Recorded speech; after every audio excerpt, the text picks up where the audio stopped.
چرا با موتور اومدی؟ خودت گفتی مراقب باش. گفتی مراقب باش، حواست باشه. منم مراقب بودم، هر جا میرم با موتور میرم. من توی خونه‌مونم با موتور میرم. قشنگ میرم آشپزخونه میرم و مثلا دستامو میشورم با موتور. میرم تو آشپزخونه دستامو میشورم. خانمت ناراحت نمیشه؟ خیر. اصلا یه موقع‌های اونم میبرم. مثلا میگم آقا من بخوام قرمه سبزی درست کنم. بیا بریم. با بالا بریم. میریم میبرش آشپزخونه. دستامو میشورم. میرم یعنی خونتون انقدر بزرگه که تو میخوای خانمتو ببری آشپزخونه با موتور میتونی ببری؟ نه. موتوره کوچیکه. من میشینم رو موتوره تلویزیون.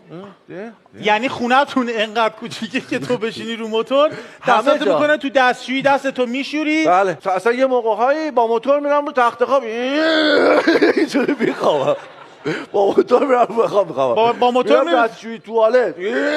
میرم توالت. همه جا میرم. همه جا با موتور میرم.